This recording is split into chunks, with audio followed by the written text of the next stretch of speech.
This meeting is being recorded. Greetings, President Ross. All right. Greetings, President Ross. Everybody came on. I did want to. We talked last week about a couple of days ago about I did a resolution for a real estate investment trust. So I did want to take this week and talk about that as a local division. About I guess about a year and a half more ago, we did do a presentation about starting a real estate investment group here in our local division. And it's a great time to bring that back up and bring that back around. The goal is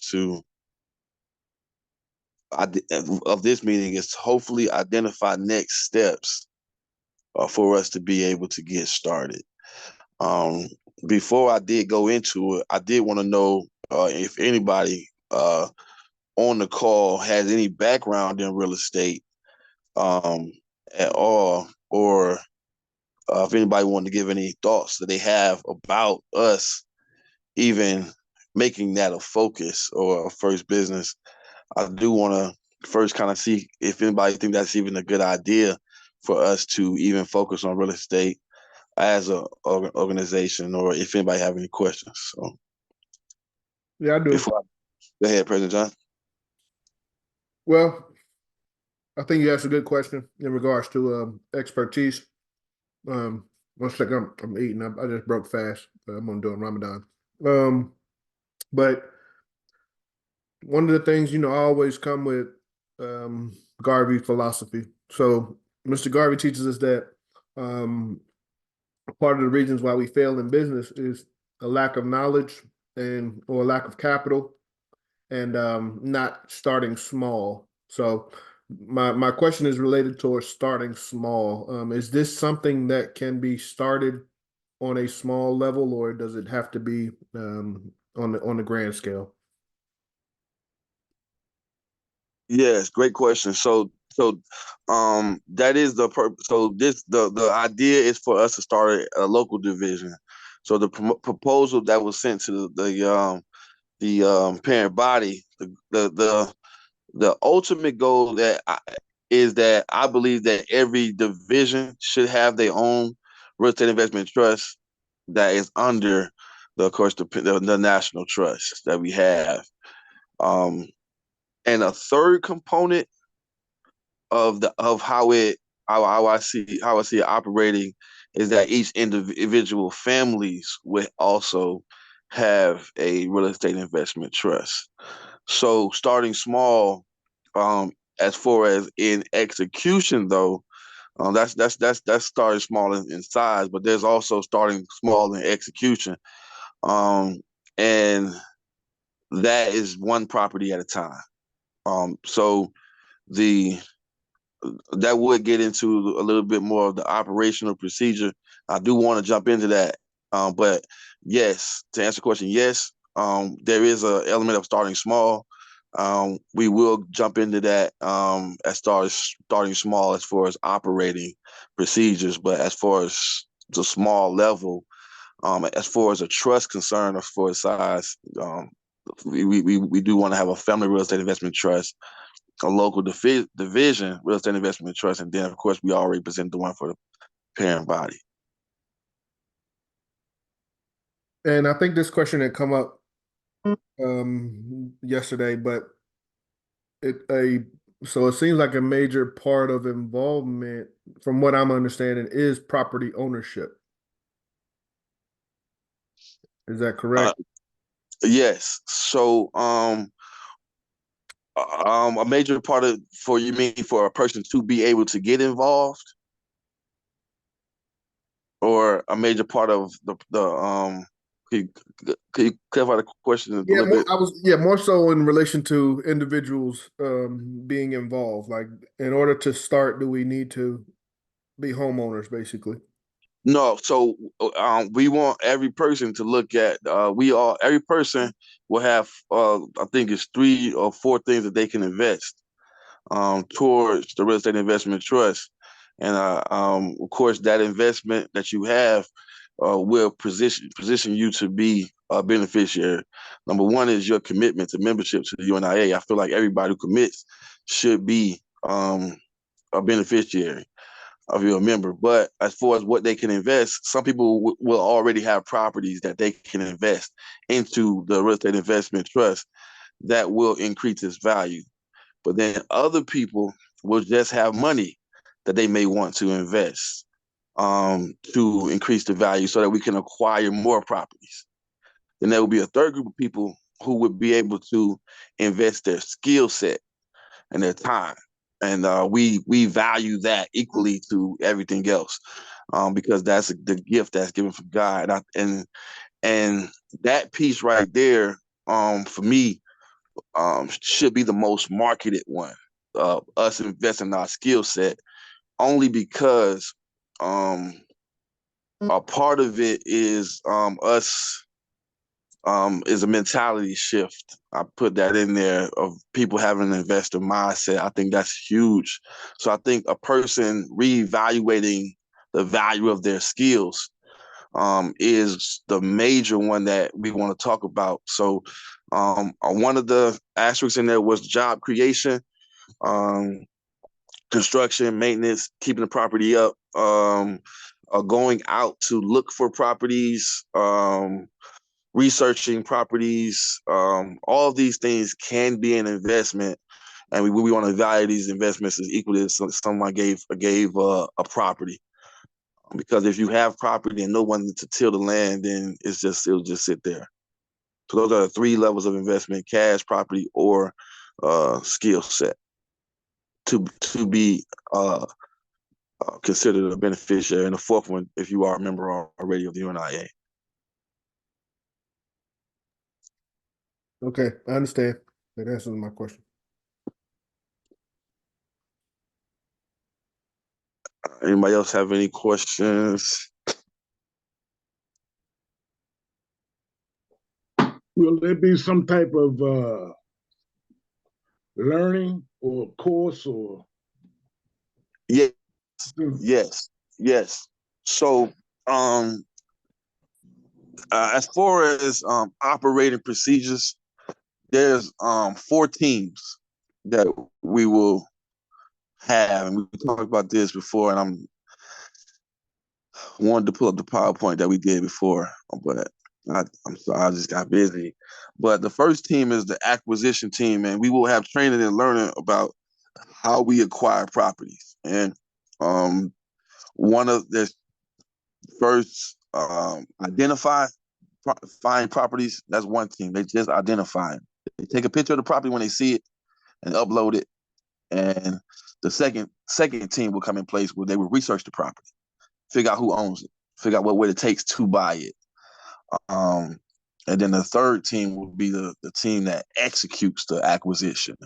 That will be your treasurer come in. They will be the ones that actually come up with the plan if we want to buy it or if we want to adverse possess it, which is also would be one of our property acquisition strategies. So property acquisition is one team. We will have training on that. The second one, we will have more of our executive body. That will be us, and that's we call it the property distribution team. Every property, we want to know what we're going to do with it. We have to have a plan for it, and that would be the second team where we come up with plans for the property. The third team would be the security and maintenance, development, construction people. So all these will have training to them. And then the fourth team would be I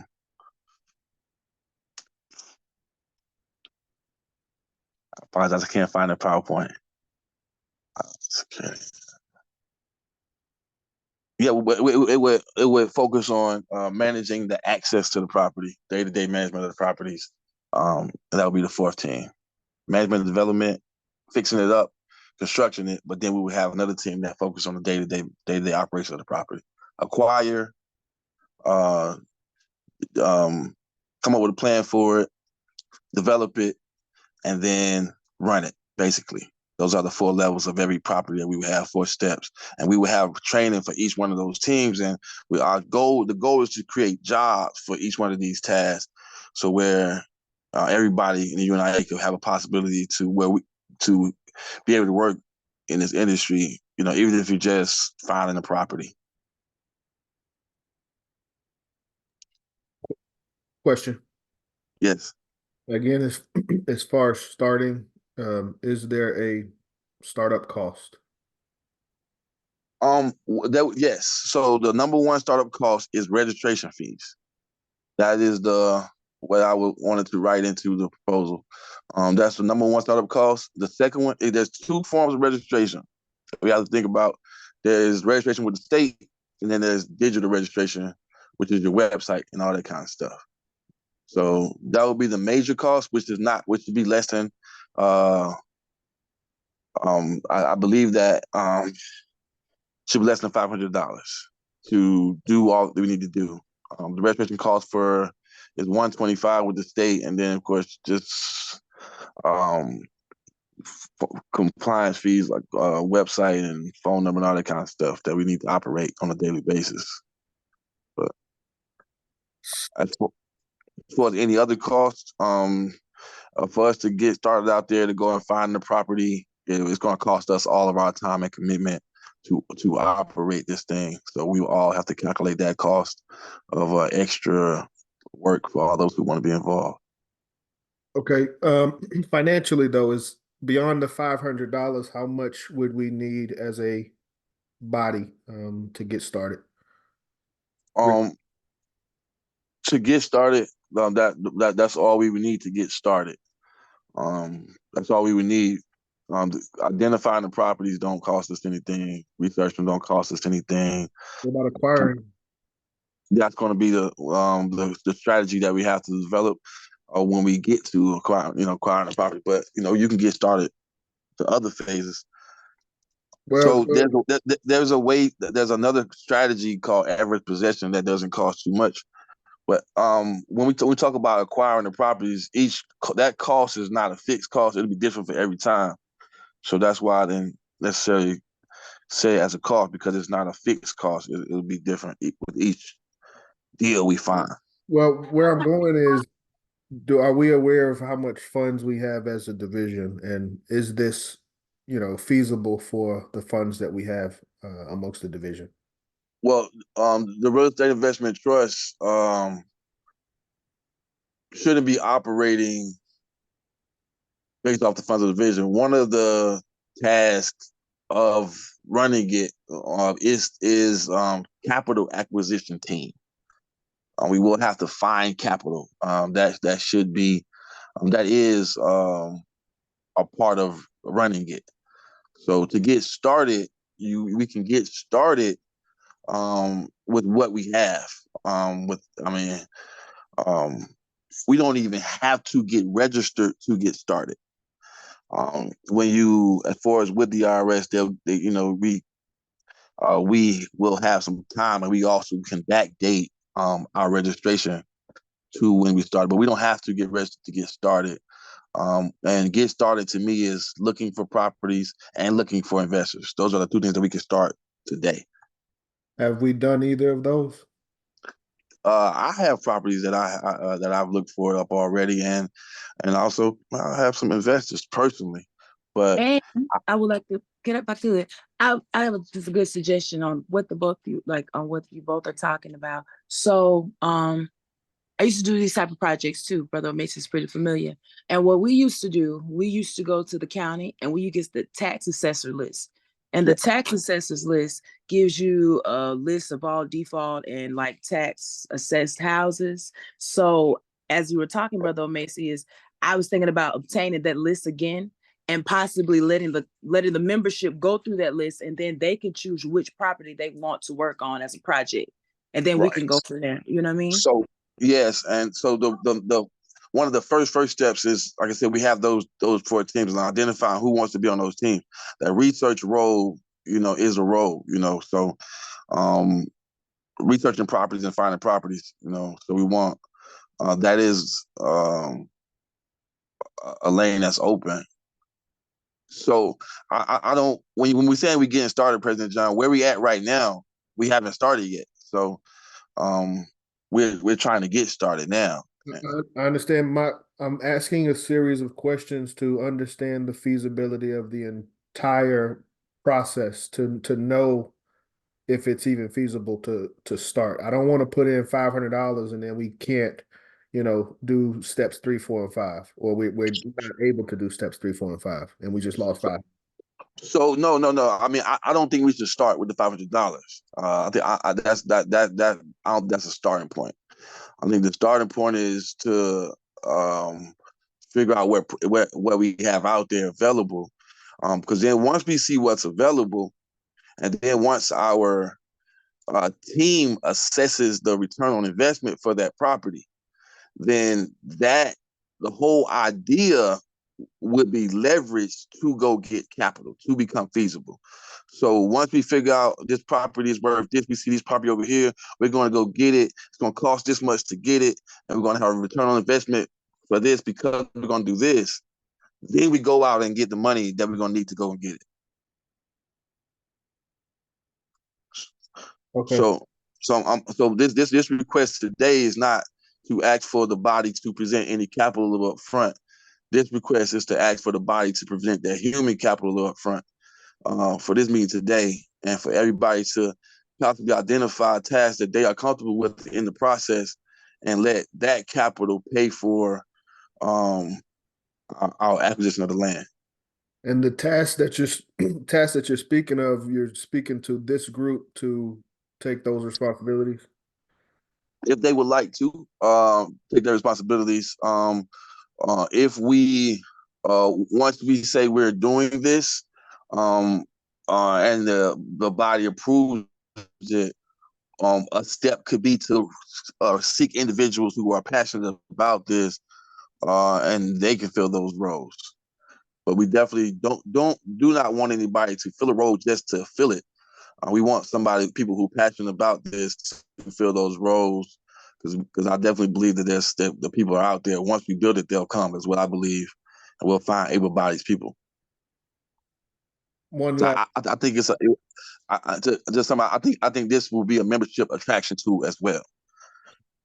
In regards to responsibilities of the individuals, these responsibilities would be in addition to their current officer responsibilities.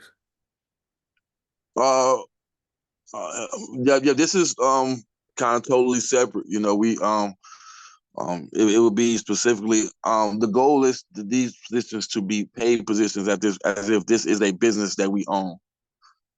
That is the goal. So what happens with our officer responsibilities? What do you mean? If I was to say I want to be a part of the acquisition team, are those responsibilities in addition to my responsibility as president? I think that's a pretty straightforward question, President John. I mean, I know, but you said would you drop your president's responsibilities if you said yes? Would you drop your responsibilities? Would you stop doing it? I don't think I can say yes, because I'm fully loaded is where I'm going. Right. And that's why I said we don't want anybody on this call to just take a position. That's not what this is about. The main focus, if we're going to do this as a division, and we can find people to do these positions, we don't want anybody on this call to take a position. If we get started, I'm all the way in, and that's why the first question I wanted to ask is anybody on the call already in real estate? That's why I wanted to get that question out there to see who is already in it, and maybe we have people who are already. They may even have staff that are already available, and that may be able to possibly bring them into the UNIA, since we already have this. So, we don't want anybody to negate any other responsibilities to do this. We want people who are passionate about this to come on board. I'm in strong belief that we will find individuals who will come on board to fill out all positions. That's one of the tasks I'm putting on myself. And those people eventually, if not already, being members. Okay, I'm gonna pause for a minute, allow others to chime in?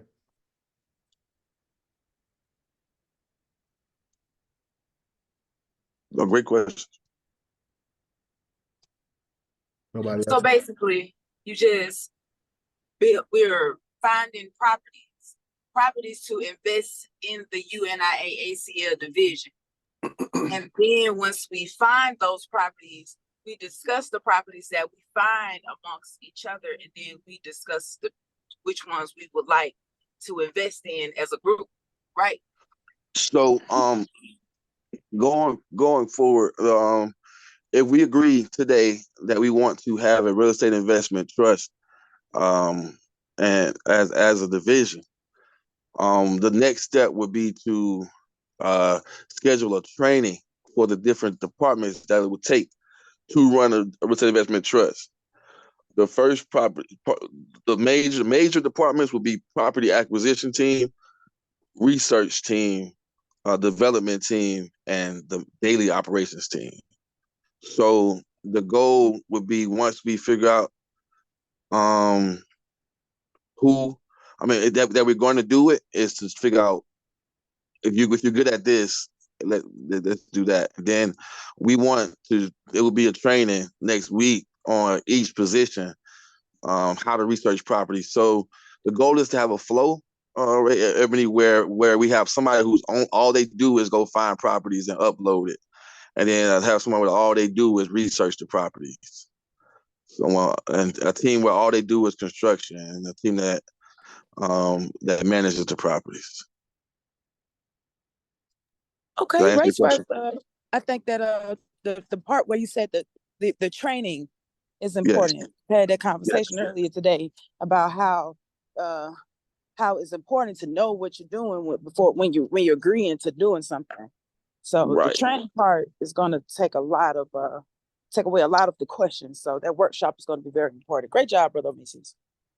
Right. This is not necessarily. I'm not something that we want to try. That I don't feel like is a rush job. It's something that is our goal is to lay a foundation. A nation is no nation if it doesn't have any land. So a land is what we can use as leverage to have our own central bank, have our own everything. So the focus is to do this, to set it up. About us who come on board that first, us all to go through it with the idea of looking for ways to improve it. Everybody who's involved on the first level, I'm going to bring what I know, but the goal is, if you're going to be involved, scrutinize it as much as possible, so that we can create a process that we can pass on to other divisions and the next generation. So our goal is to create a process, and I'm going to do my best to present a shell, but as we go, we want to grow, and I want to make sure that it's clear that I scrutinize it as much as possible. But the goal is to make it better, because scrutinize it to improve it, not to shut it down. That makes.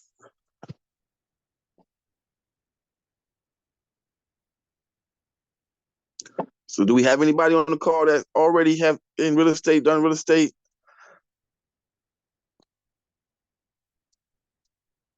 Nope. Not me, no. No, I haven't. Are you familiar with tax liens? Yes, sir. So there's 3 different acquisition strategies. Of course, tax liens. If somebody is behind on their property, we can go out and pay the amount that they're behind, and they have to pay us interest to get that property back. And every state has a different amount of years before you can actually get the title. And a lot of times, business owners stop paying the taxes already, and a lot of people get properties this way. The major way that people get properties is by buying it, but then there's a third way called adverse possession to get property. So there's tax liens, there's buying it, and adverse possession is if a property is abandoned and you can seize ownership, and possession is 9/10 of the law. So if you have ownership of it, if you have physical ownership of it, then you can fight to get the title as well. They have a statute of time frame where you can get the title when you're squatting in it, but the difference between a squatter and an adverse possessor is the first rule of law. To adverse possess a property, you have to be notorious about it. You can't sneak. That's the difference between a squatter and an adverse possessor. But that tax lien is the second way. I believe in Atlanta, it's a year. Then you get the title for tax liens, and it's about 7 years to get the title for adverse possession.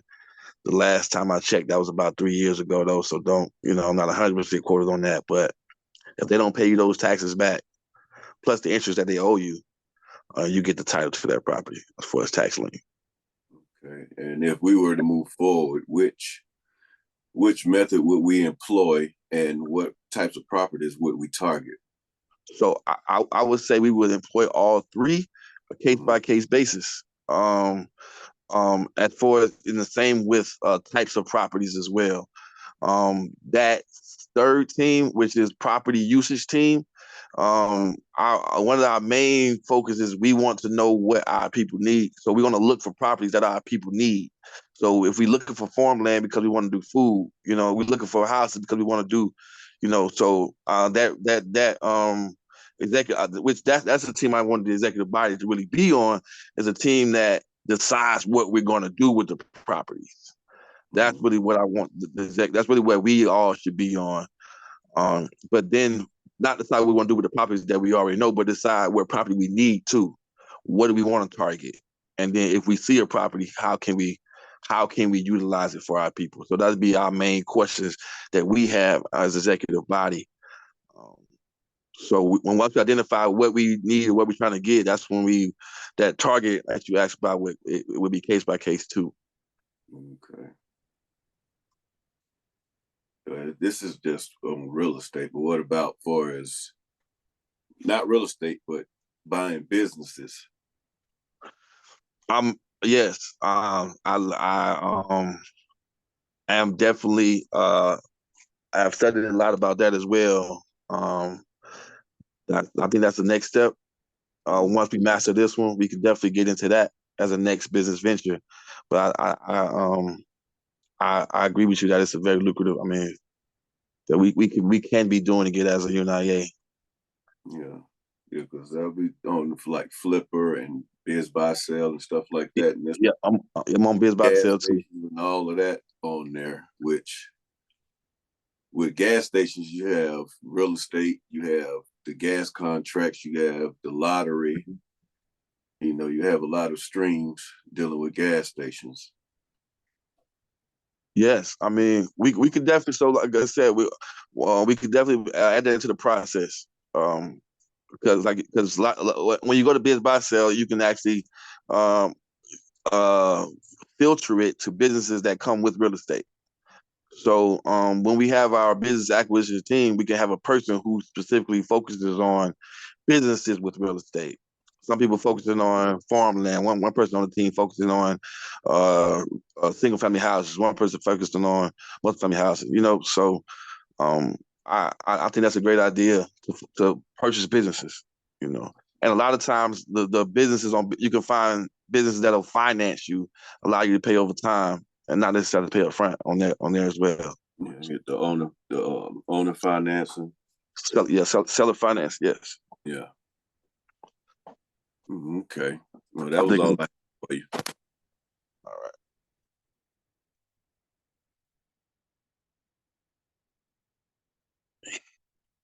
right. One other question for me.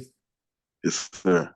I know we had talked about this before. Have you been able to present this to Minister of Labor and Industries? Real estate investment trust? No. So this was no, I haven't. Okay. I sent him the email when I sent it to you. When I did it on Sunday night, I sent it to you, Right Ebony, Ross Marvin, and him. Okay. So he hasn't responded back to me yet. I'm just interested to hear his feedback. Okay. So this is a proposal for us to do some local division first. I understand, but he can still give an opinion on Yeah, feasibility. definitely. But I sent it to him the proposal.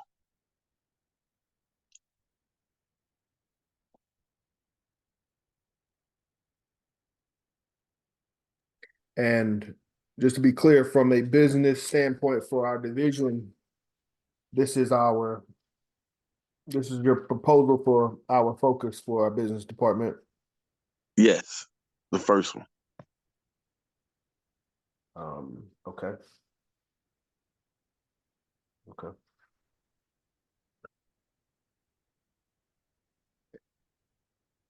So would there be like I know you said that people, so would this be like like a committee for people to volunteer Yes. for? Yes. Yeah. Yes. I do gotta ask this question. What about our current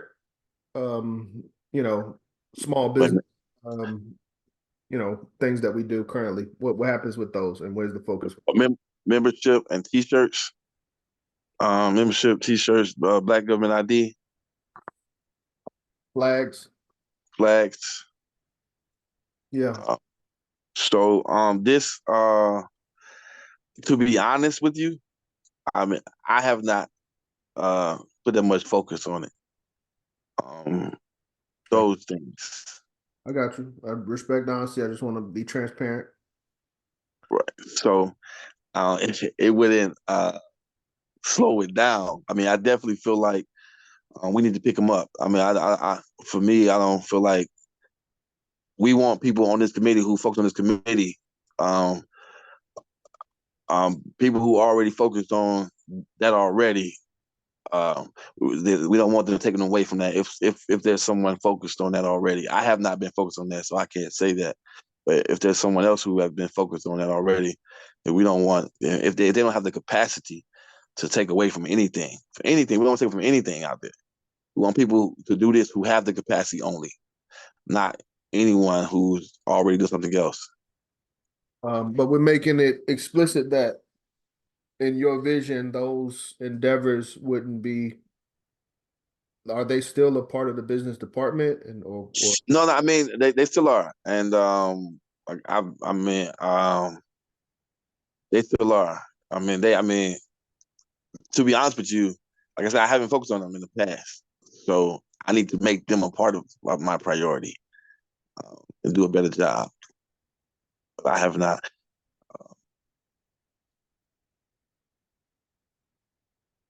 Okay. Yeah. I got my questions in.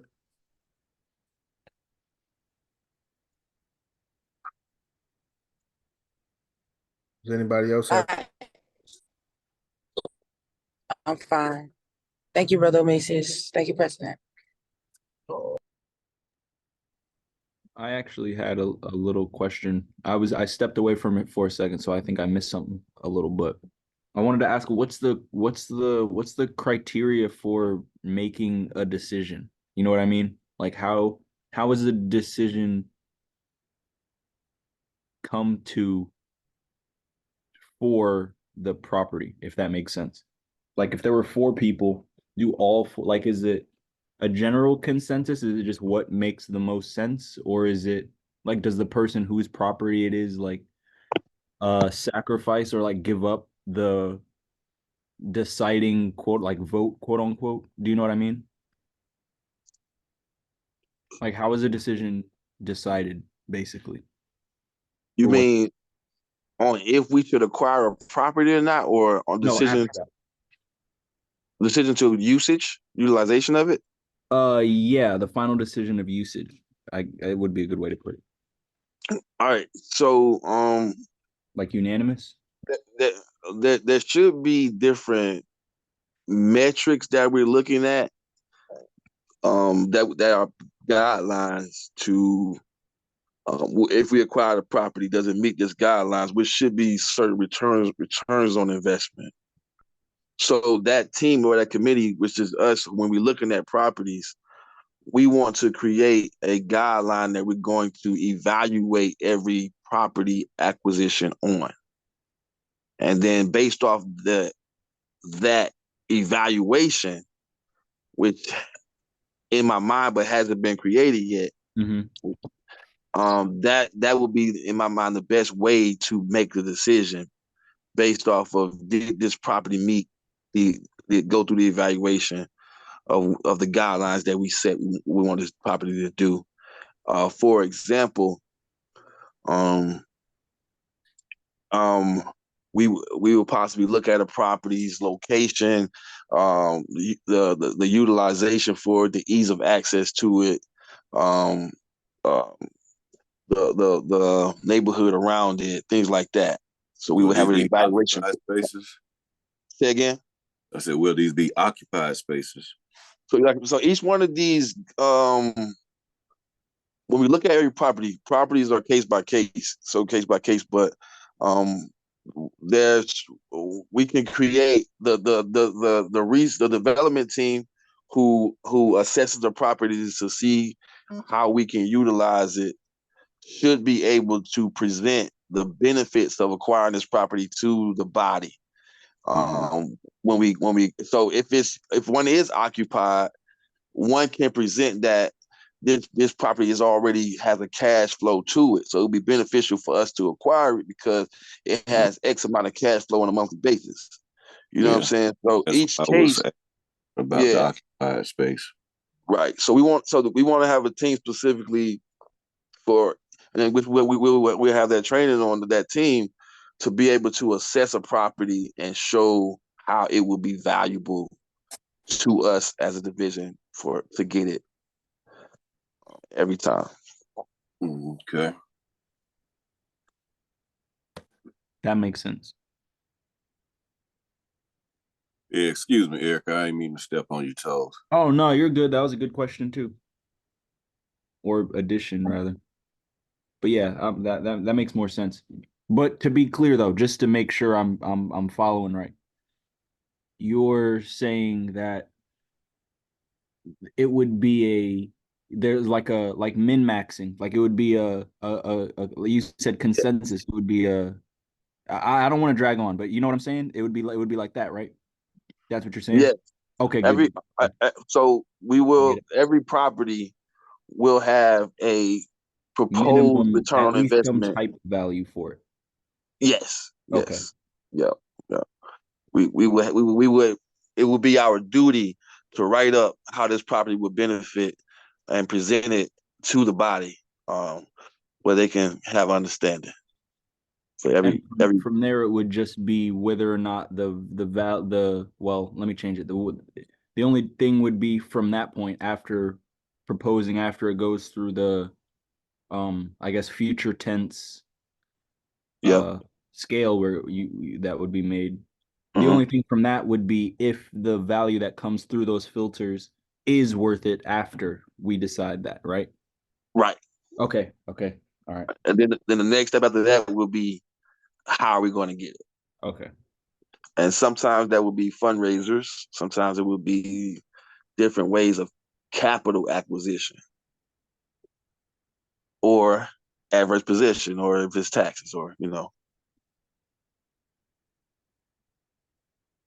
that's the fourth step after we figure out how we want to do with it.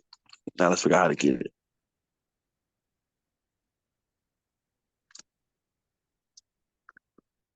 One other question. What's time frame? What does time frame look like for this to be successful? Well, I think we should start the training of each different department next week. Trying to, the goal is to get going as soon as possible. As far as the training aspect is a part, and we want it to be a fully grasped training. So I don't believe that the processes are very difficult to where the training will last more than 2 weeks, 2 trainings for each department. So we've already established a team. No. Once people, the next steps for me is to send out a form for people to decide if they want to be on one of each team. To be honest with you, I'm on all of them. If nobody joins, we can still run this. We're gonna do it all, But I think that there are people excited about it. I know Sister Diana is excited about it. She was one of the people who I know who does real estate already, and but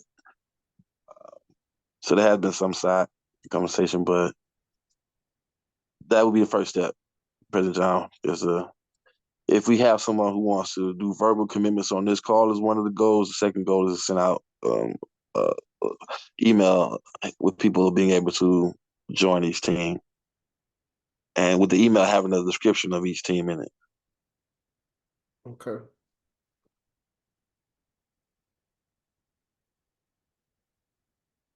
But if anybody wants to verbally commit, that's kind of one goal. But I can understand.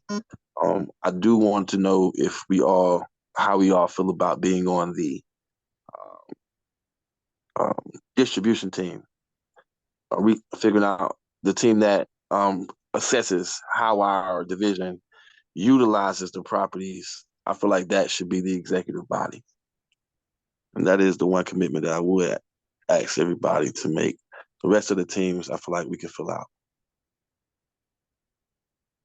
I have a question. Are all the properties, are they to be acquired in Georgia or just like anywhere?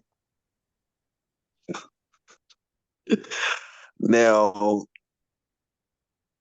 that that puts my hat on what I always have my international / local hat on. My international hat says that we want to create a process to empower other divisions where, but my local division, if they might not come along and it doesn't matter. I don't know. I will leave that up to us as a body I have not answered that question. Okay, just wondering. Race first.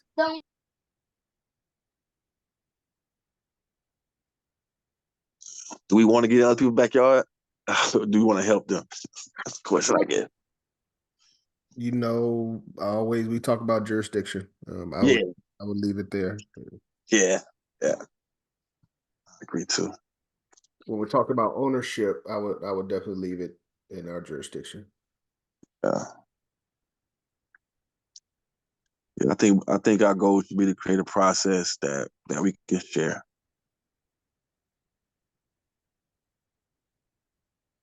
Like I said, I'm familiar with the property searching.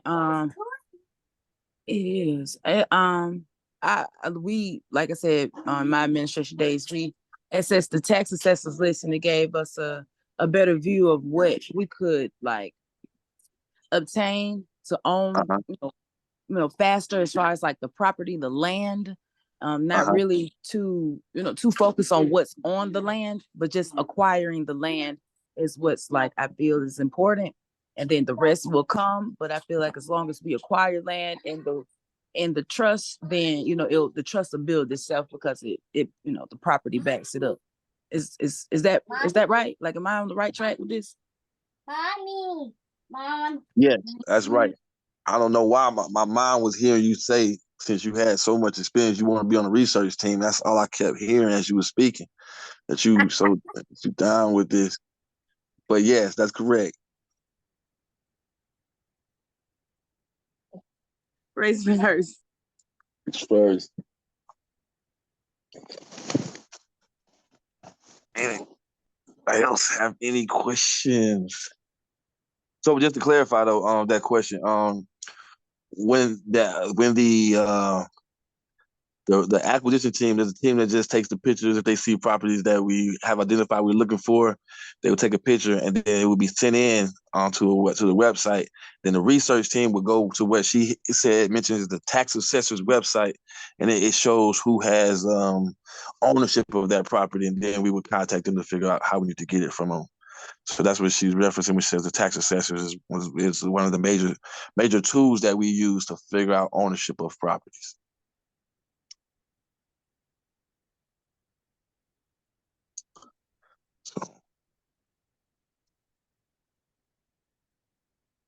All right. So, like I said, my next steps is to send out email to everybody, kind of with each team's description on it and what those roles would entail. So that if anybody is interested, they will be able to join this process. I do want to know, I guess, do we see it as beneficial as a division to have? Do we want to kind of go down this road uh, as a division and try to create this? Go ahead. If I mention, I don't want to commit.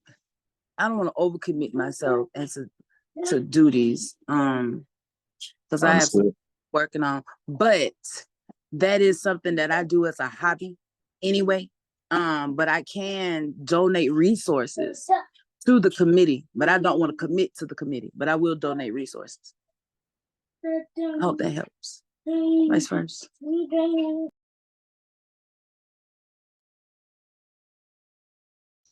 All right. Ross Marvin, you've been quiet. Ross Marvin, you there? Yeah, I'm just listening, trying to learn the proposal and everything.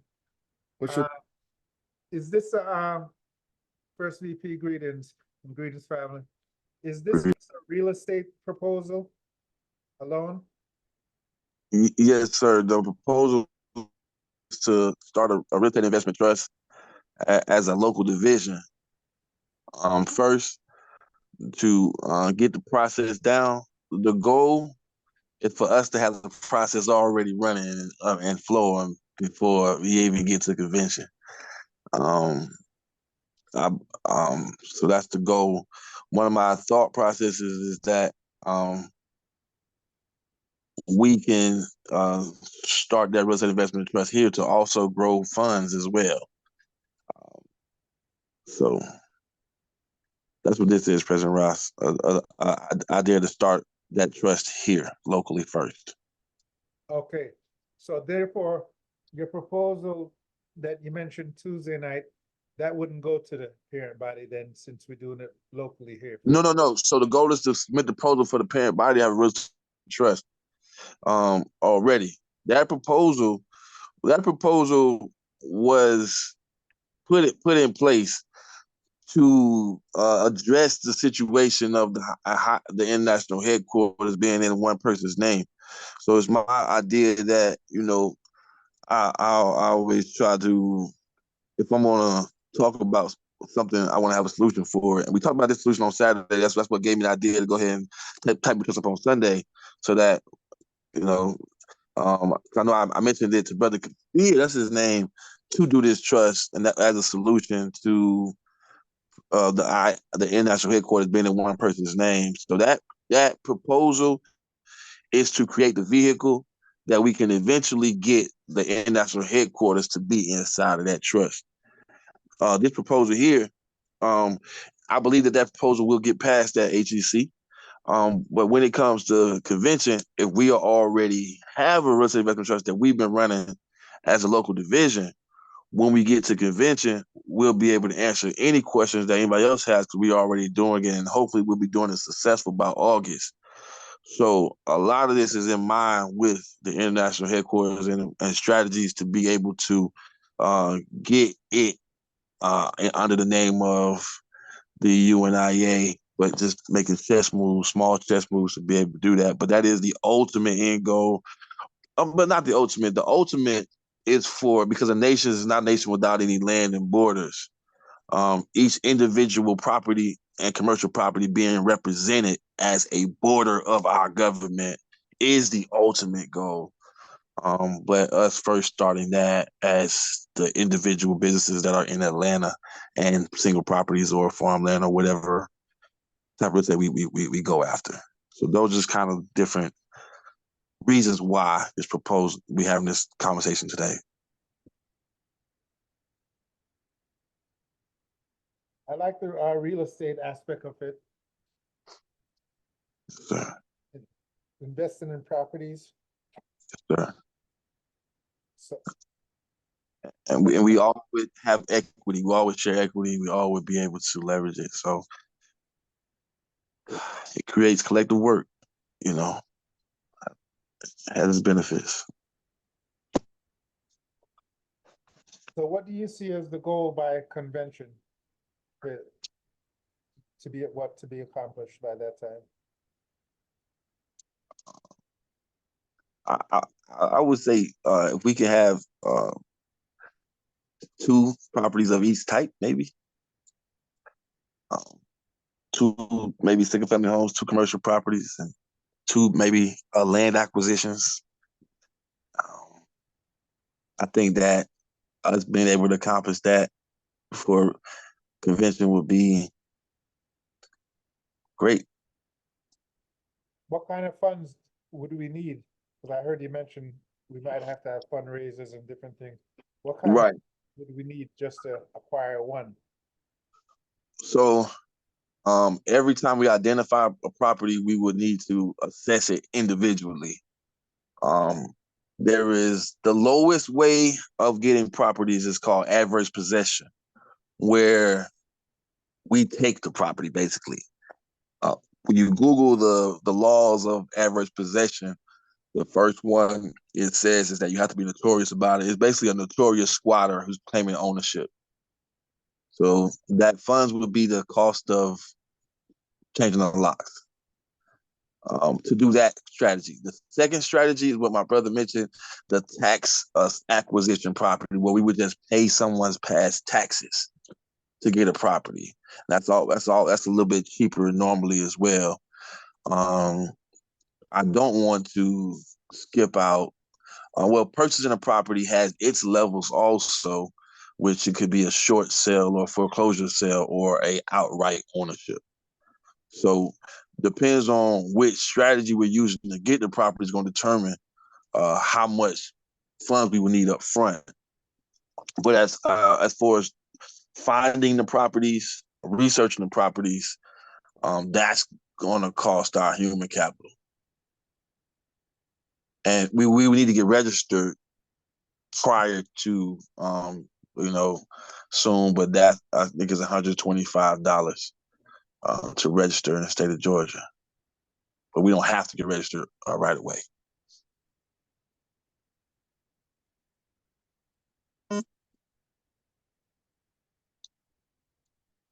Okay, upon the first method that you talked about by acquiring property, Adverse possession. that's called what? What is that called? Adverse possession. How is that different from squatter? Because of what makes it different from squatters is that so they have 5 phases that you are adverse possession. Is the number one, you have to be notorious about it is the first rule.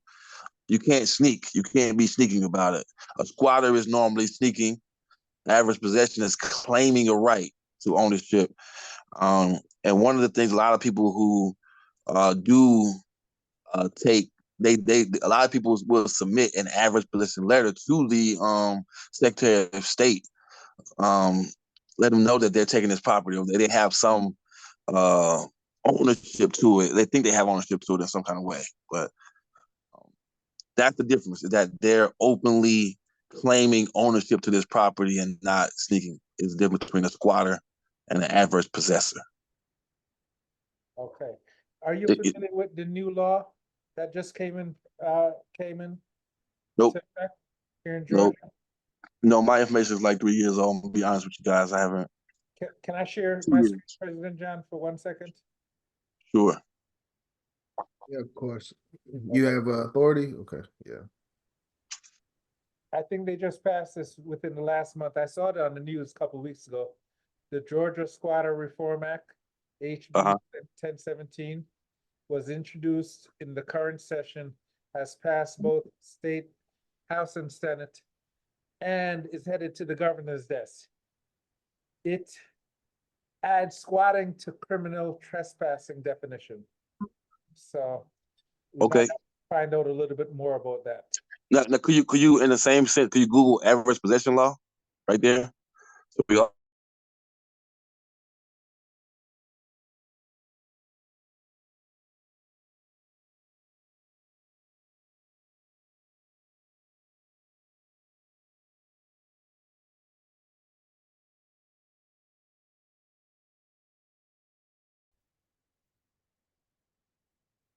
adverse possession, Georgia. Yep.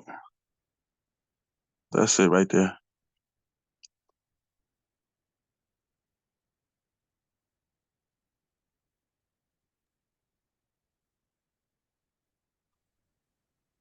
Georgia law provides obstacles for someone who sneaks into abandoned home or structure and seeks ownership.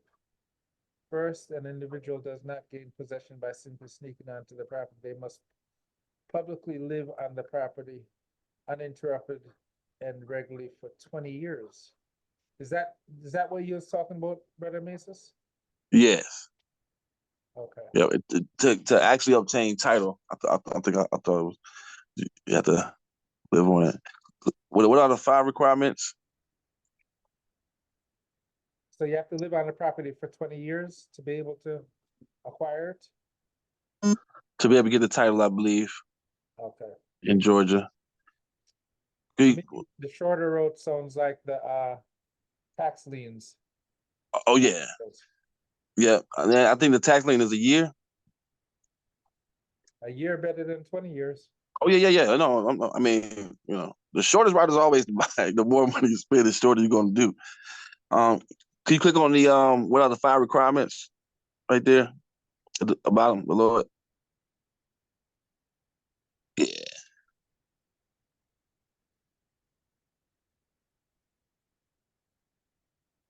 It's just like I said, one strategy, but Okay. I'm coming off. I'm going on mute, y'all. okay.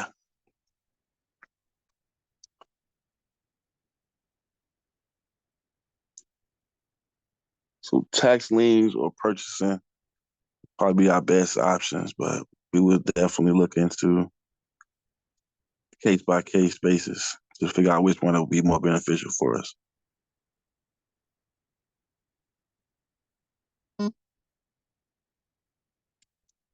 So with each case, that's what we do. When I reiterate again, we want the executive body to be able to, when we present the case of how this property would be beneficial, if we could possibly have, of course, we would have our Thursday calls, and y'all like y'all on now. We would present each one to the team, and figure out if it meets the needs assessment that we already have outlined that we want as a division. So as executive body, it's our goal to kind of let us know what properties we're looking for and why we want to look for them. And then, when we look for those properties, we'll come back and see if they meet those guidelines. That is what I'm, kind of asking the role of the executive body to be.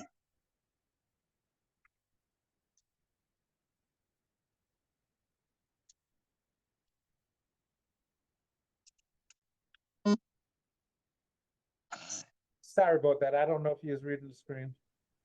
No, it's okay. No, I'm good.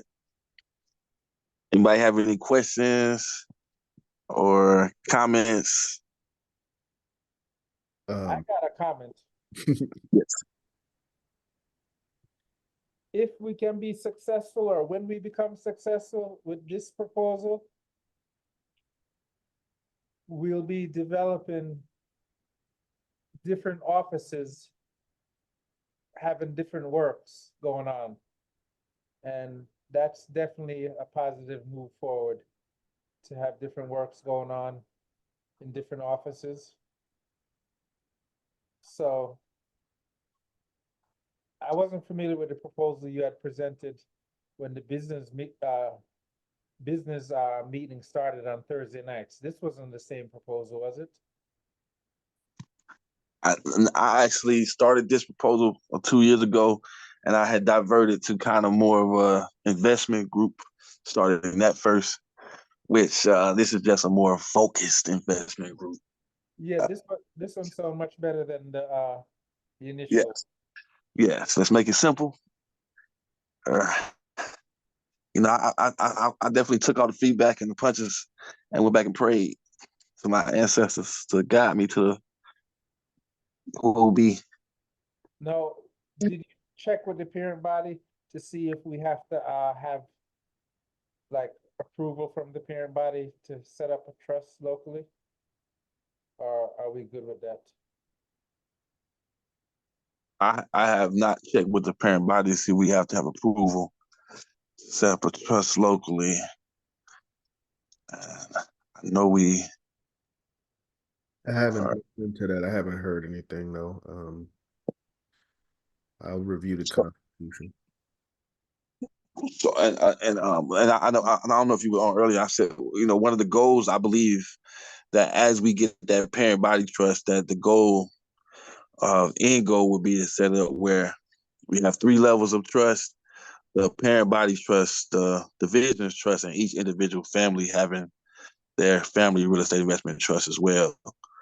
I think that's the ultimate end goal of, I think, where we should be as a government. And I hope that this will be one of the steps to kind of lead them there. But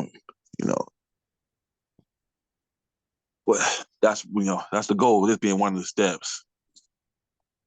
So we've already submitted the proposal for the parent body. Now we're trying to do a local division, and later on we'll introduce how to do each individual family. So that's kind of just letting you all know kind of where the goal is going. That's not right now, but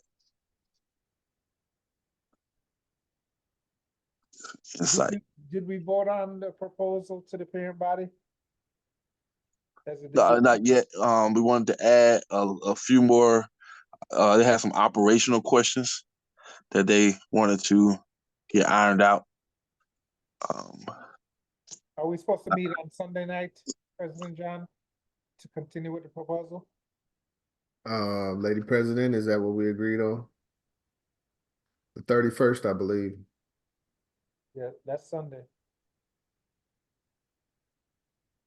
Lady President ain't here. Oh, she gone? Oh my goodness. All right. Yeah, I believe Sunday is our last day to make any final adjustments. So, but Brother Macias, I would say you did get the format. I would at least submit it within the format. Yours is very lengthy. I'm gonna tell you right now, it's gonna be a challenge. Yeah. The first part is only the resolution. When you see one guy, one name, that's all just like I said. That's where I saw myself talking about the resolution. Those were notes. I was about to say, I know you don't want me to read all of this, and that's why I skipped the first part. Is the summary, is what we want to submit, just the whereas and the be resolved, and then other part is just like we can send it in an email so people can kind of get more details. Got you. But yeah. Please make the resolution as clear as possible. I would recommend. Got you. Makes it easier for the committee to just say it's in the right format. It's a resolution. Right. Let's move forward. Right. But the first part is in the right format, though, right? The whereas and then the be it resolved. It's just lengthy. Yeah. Scrolling down, I'm like, oh my God, he really. Whoa, hold on. And that's an attachment. I wanted to have an attachment they can refer to. If you have any questions, I got all the questions you go possibly ask me. Answer. Come on, bring them on. Yes. Constitution, resolutions, amendments, proposals. Sunday, the 31st will be our last opportunity for that meeting. I said March 31st.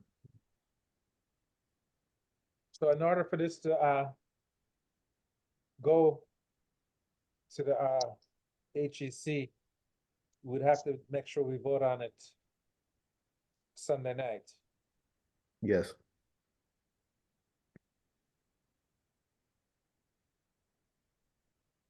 What time is the meeting? Huh? What time is the meeting? I don't know, man. Lady President was really supposed to guide that. We were talking about that. I would like to say, 6 o'clock, give us a good 3 hours to work. I think it may take us a little while. It may, but it may not. Man,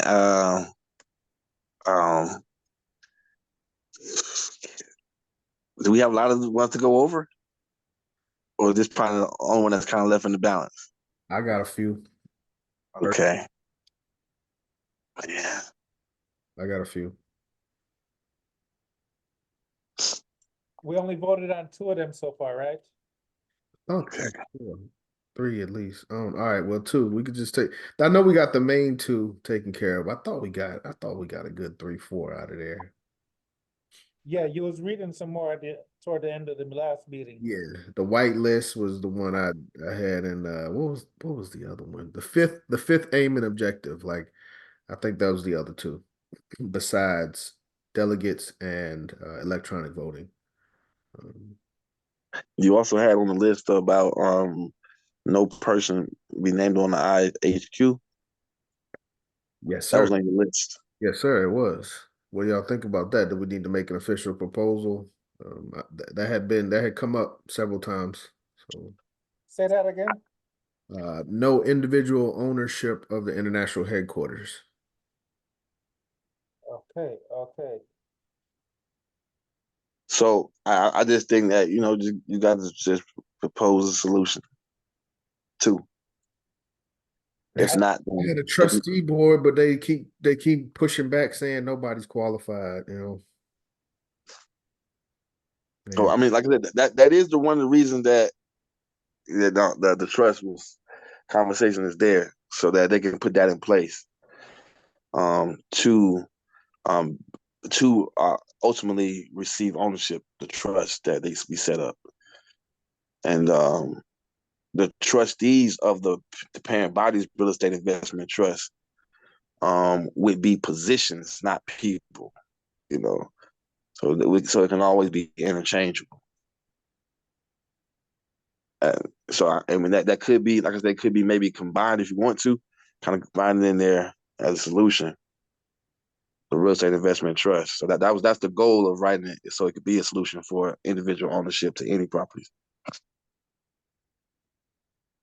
I think with the headquarters, but I think what we should do is that we should support the division in what they want to do. Because truth's another jurisdiction. I think Right. an approach of getting in solidarity with what the division wants to do is very important when we go into other jurisdictions, so that Right. anybody in those jurisdictions wouldn't think, say, we're trying to come in and as 421 to tell 121 what to do. So, Yeah, I personally don't. To veg you back with what you're saying, President Ross, I kind of personally don't think we should mention it for real. Like I don't think. Especially they're not on the same page. I hear it. I'm glad. That's why we have these discussions, because I throw it on the agenda. But yeah. So yeah, that okay. Don't worry about that one. Y'all want to look at the list really quick? Might as well, right? Oh, while I got y'all, trustee board is in the Constitution, and it is still active. So we do have that right. Trustee board of each division shall consist of 5 persons, chairman and secretary. Trustee board shall see that all funds of the association lodged in a responsible bank by the treasurer not drawn from said bank except under the order of the membership of the division through its bylaws. Trustee shall keep under his supervision all bonds, deeds, properties, and real estate, and other valuables for local division, and shall see that all property cared for, no one abuses the rights said property. But yeah, we do have that there in the Constitution. So keep a trustee board, put a note on that. Does it say anything about clearance from the parent body? It's constitutional that a division has this rights. Okay. Let's see. Let me make sure. That's a good question. Shall not receive money in division, this division, litigation, Division secretary and hand it over to the treasurer, chairman, trustee board shall submit monthly reports to the membership of all funds received, deposited, and dispersed by them for the division. All funds should be lodged in the bank. I see nothing about parent body or high executive council. Okay, well, that's good. This looks like a local. Would this be considered, on the financial report? They want us, the parent body want us to give give them a percentage of everything? So, in my opinion, I would say yes. And when we just talked about this, it would be considered a business. I think they would want 30%, but yeah, I'm expecting to put that into the business plan as that. I mean, I see it as beneficial though, honestly. And I also the parent bodies with the investment trust, if we're kicking back directly to that one, the goal is for the members to also have beneficial of that one all. So creating levels where we all members have benefit ownership. As far as how I saw it, I'll say yes. I would say no. what do you mean? As far as parent body getting 30%. You Mm. know why? You know why I also know? Why? Because 30% to me is 30% of the profit, Yeah. not of the funds. And we're not going to be profitable for a while. Okay. And for example, even though Rock is not part of the UNIA, what they did with Rock is that they had to make it successful before they give out any dividends to any of the membership. So net profits from local businesses under the control of said division. So net profits. So 30% net profits. per constitution. One of the reasons that I feel like we want the body being a team that evaluates each one of our acquisitions is that I think that we want each one to be profitable. Each deal that we make, some of those profits all learn long term. And I feel like we can it where we are giving them their profit, like you said, down the line when we make profit, but to take it out all the way, I feel like, I mean, it's, but so I feel like there's a way that we could execute it how they did it with the Rock, where it's long term, but still have a commitment to do the 30% when we do become profitable. That's a suggestion. What do you think about that, President Rock? I got distracted for a second. Me too. Well, I was saying maybe you were saying that the Rock, they waited till they became profitable before they gave back. Yes. We could still do the same thing. But every real estate property that we have, I feel like we should go into it with an expectation to be profitable. So I don't believe that. And if there's a time frame that it takes to get profitable, and I feel like we could just wait that time frame out. But I feel like we could still have the commitment to give them that 30% when we do become profitable. To me, 30% is too much. They're asking for too much. Hey, you know what I'm thinking? Yeah. We supposed to get at least 30% from the Rock. That's what I'm thinking. The UNIA is supposed to get it. Yeah. I mean, yeah, we are the UNIA. I don't mean Atlanta, but you know what I'm saying. Okay. Yeah. Yeah. That's right. To my interpretation of that. That is true. I wonder if they've been giving the UNIA 30%. They've been paying their dues. I know that. They've been when they Another talk about donation. the redemption fund, they killing it over there, man. They really are. That's why it's hard to kind of it's hard to fight because they Yeah, but the African Redemption Fund is not a separate business. no, but it's a fund that we've used to repair the international headquarters. Uh-huh. So it's been much appreciated. Okay. Okay. I'll briefly go over what we have, a few minutes. Sure. So let me X this one out. Where's my strike through?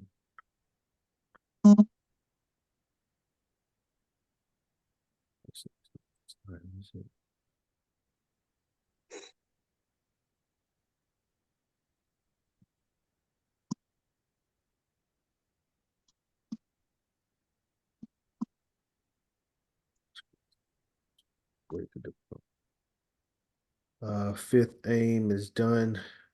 Everybody good with the fifth aim, correct? Yes. It states to assist the tribes of Africa. So we took the word backwards out. Beulah Land. This is just an idea that came to my head. I don't know.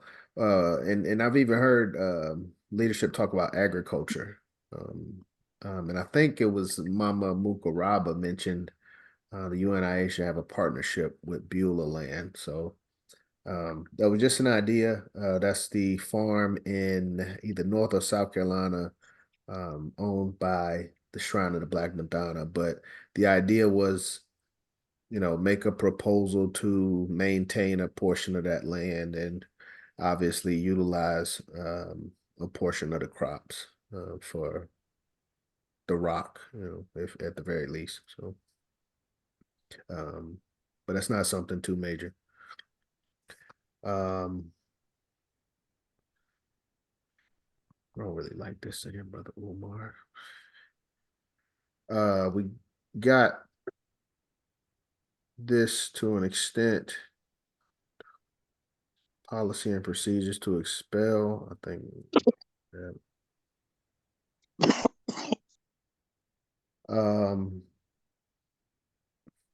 Couple things. Okay. So amendment to reduce age to 70 and physically incapacitated. These are amendments from Detroit. Seeking some support for our Detroit division by helping them out with some amendments. And also this one here, funding for High Commissioner. High Commissioner is Brother Marua. I serve as Commissioner of District 5, so this would help us as well. Not say me, but it would be setting aside a fund for the High Commissioner's office for travel, specifically for the efforts of promoting. And I was thinking like $500 trips. So, if we only take 2 or 3 trips, then we would only use $1,500 instead of the whole 5,000. But we would have a maximum of up to 5,000, and 10 trips kind of was the idea. But specifically for having events for the efforts of promoting and establishing divisions. What do y'all think about that proposal? Is that 5,000 on a parent body level? And how Yeah. would it be broken down in the different jurisdictions? I only was thinking personally for us 1,500. And I was thinking like 5 trips, to different areas, Birmingham, maybe Jacksonville, somewhere in South Carolina, Georgia, other places in Georgia, but So would that be the funding for the High Commissioner or for District 5 Commissioner? the High Commissioner's office would get 5,000, would have a maximum budget of $5,000. We're asking for us as a local division. out of that 5,000, we would like to, be reserved $1,500. In general, what do y'all think about those numbers?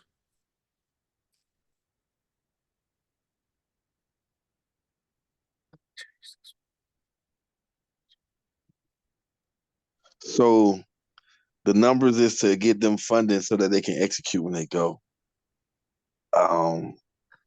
Funding is for, yes, to establish divisions in other areas. So travel and have an event for the efforts of, membership and establishing a division.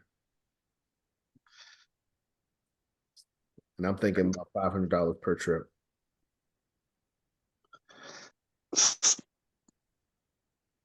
I guess I think of the 5-year plan and how it kind of outlines how the commissioner should pay himself when traveling in the course of that philosophy.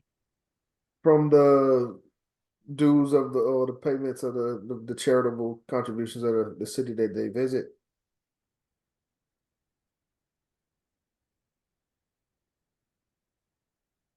Brother Macy's. Can you hear me? Yeah, I hear you now. Oh, yeah. I'm sorry. I'm saying in the 5-year plan, it talks about how the commissioner pays himself and gets his travel paid for through the event that he shows up at and has. So for me, that would be kind of the only pushback that I foresee in asking for a budget up front. You saying the pushback would be that the commissioner should be able to raise funds other ways. Yeah, I mean, based off Garvey, that's what he said. He gives us the way to do it. Okay. Yes. Okay. But I'm not against the proposal though. I'm just putting it out there.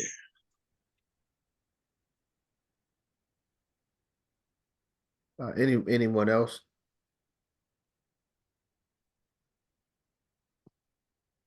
Oh, and by the way, that number did come from Brother Marua. I did reach out to him and asked him. That was the number he gave me, 5,000. Okay, that makes makes me even more on board.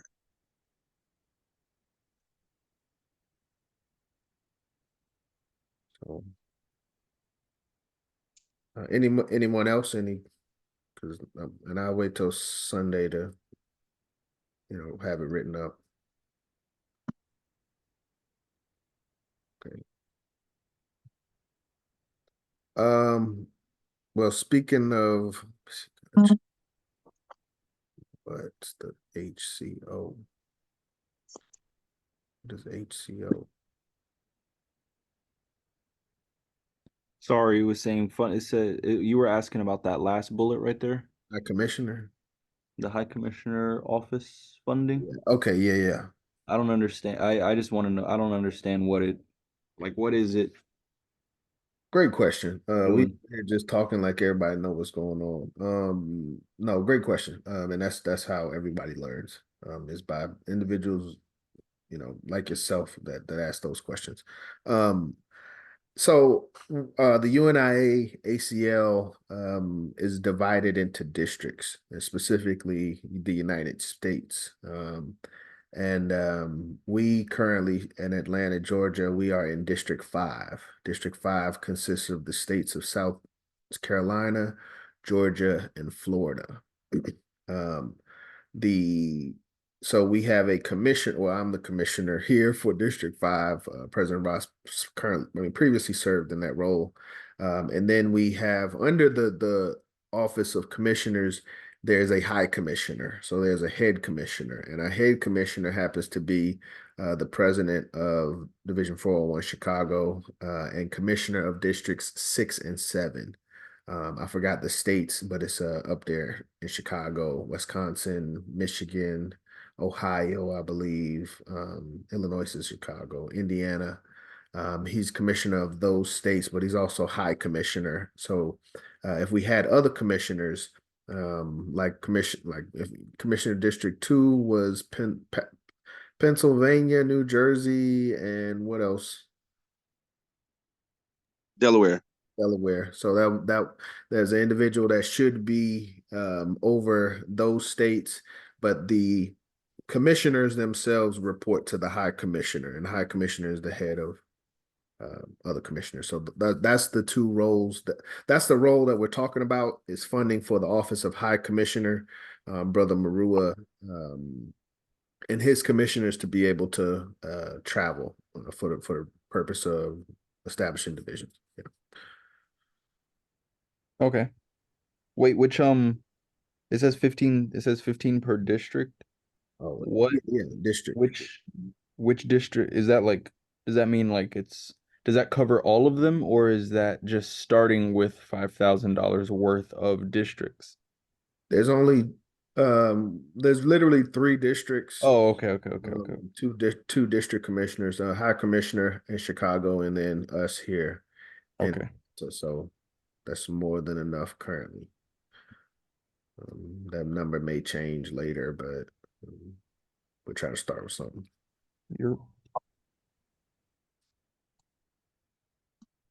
So again, this is another proposal. I mean, it is. I think it's a win-win. It does help us, but it also gets support from Chicago. Keep that in mind. Thank you, President John, for explaining, and thank you for Brother Eric for asking the question. Yes. I would be in support, although the numbers are low, but like you say, for a start, I would support it. Yes. Yeah, that's good to hear. I like that. I like to hear that the numbers are low. You know, that's I don't feel like we need much, Brother Omasis. I do understand your point. Yeah, I don't think we need a lot. I just think we need enough to be held responsible, so to speak. You know, Right, and I would say too, but a lot of times we need funds to start an event, to actually do the event. So I would support it, that those funds that we are gathering is so that we can actually plan the event.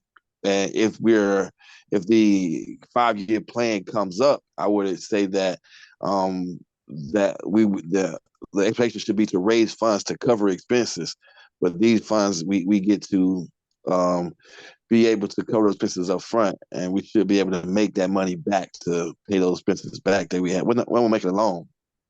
Well, maybe say that, but I'm just saying the money should be enough to where we can throw an event that actually gets us the members and the return that we need. So hold on, wait. Earlier you were saying that the members should pay. Are you saying that the commissioner should have enough up front to cover the event? I'm saying, all I was saying earlier is what it says and what they could possibly come at us with. But I agree with her when she said it's too low, because if we look at it as if these funds are to actually put the event on, that is talking in the 5-year plan. Everybody talks about commissioner going into a city, doing an event, and that event covering his expenses. That's what it says in the 5-year plan. But this money up front will be money for him to actually plan the event. And so I agree with the funds in that regard. Yeah. And that's the thing. It's supposed to be an assist, like as a commissioner, I know briefly, the struggles of trying to work outside of your division. It's like we're doing so much and we're, working so hard locally. Like I don't have time or funds in excess to devote to other things. So it's that type of proposal is how I'm looking at it. But speaking of 5-year plan, we'll come back to funding for high commissioners. I propose a 10-year plan. And basically it's a 5-year plan with 5 years of study prior.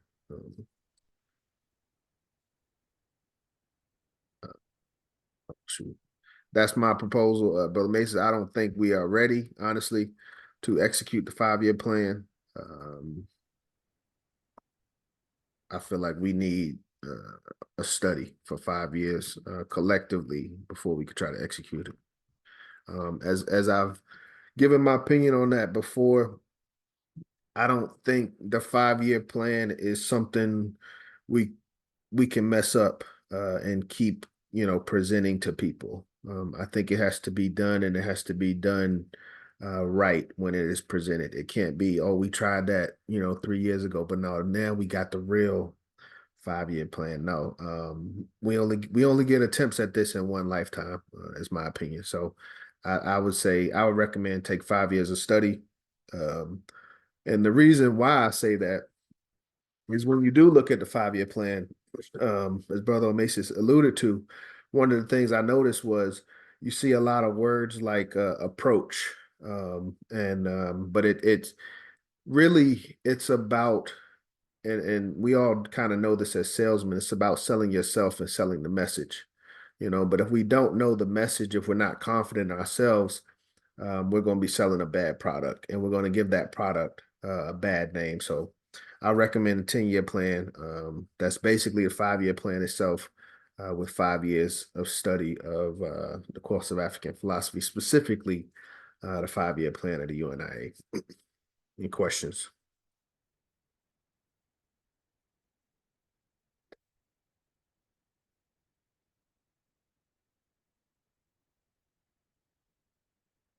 No questions, no comments. I have one. Go ahead, Brother Eric. What not really. So where do you think we are? Like if you were to, I'm not sure how you would format your answer based on how I'm asking, but where do you think we are in the 5 years? Like if you were to, like I think in percents a little bit more. So I would say like maybe like 20. If I were to agree with you, I would say like 25%. So where in that 5 years do you think we are to say that it should be 10 years? I think we less than 1%. Less than 1%? Yeah. I do. Okay, so which part? Definitely, I would 100% less than 1%. Go ahead. I could agree with. I could see where that's coming from. Okay, so which half is the original 5-year plan? The second one, right? That's lesson 22. That's the last lesson. No. What, like, no. Okay. In the 10 years, which half is the Oh, it's the second half, obviously. Okay. Yeah, So the what's 5 years in of study first, and then 5 years execution. So it's just a 5-year plan, but I'm recommending 5 years of study of the 5-year plan. That's basically what it is. a 5-year prep where the final year is before the first year of the last 5? At the end of the 5th year, we execute the 5-year plan. That is my recommendation. What's in the 5 years? Or what type of just like extra prep in general? Like not worth getting into because it's just prep? A study of Study. African philosophy and study of the 5-year plan and how to execute it when the time comes. So for the first year, it'd be how to execute it in 5 years, then how to execute it in 4 years, then how to execute it in 3 years, how to execute it in 2 years, and how to execute it in 1 year. But it should be 5 years of updates of the 5-year plan. That would be the end goal that we would benefit from. So what's the max?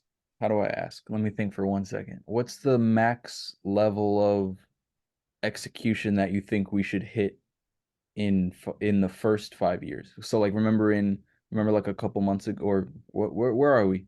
Are we in March still? Yeah, we're in March. Okay, so in I'm not sure. February. So in February, a couple months ago or a couple weeks ago, Yeah. we're waiting for Garvey Day. Event wise. So in that type of scale, the max level thing we would be doing is organizing like meetings and general prep. So what type of executions would we have in the first 5 years max, you think, compared to the second 5? I think it would be similar to what we've done with the course of African philosophy. It would just be a in-depth study of the actual course, with it ending in a more in-depth study and modernization of the presentation of the 5-year plan at the end of the course. But as I've said, I feel that the entire course is necessary because as I got the book in front of me, but I'm gonna just flip to 5-year plan. He says you should mention you are a graduate of the School of African Philosophy, so to suggest that the public you have rare, uncommon knowledge of great importance. So I just opened the book, flipped to it, and it's talking about approaching people. Unless you are addressing a division, don't make an appeal for money. Always have your meeting well organized. In organizing such meetings, let me see, let me go back a little bit. General approach, argument for the common people, argument for those who are in good positions, in approaching a doctor, one argument to be used with the preacher. So within the lines, it's about approaching these individuals. And it's not about one of us, being capable to approach these individuals. It's about us collectively being able to go out and approach these individuals and, get the funds that we need. But if we're not ready to approach, I'm going to continue to say, I feel we're going to present a bad image. And I think we only get one lifetime at this. And if we don't do it, we could chalk it up and save it for the next generation. But Is there so do you have like a how do you have like a category of failure for it?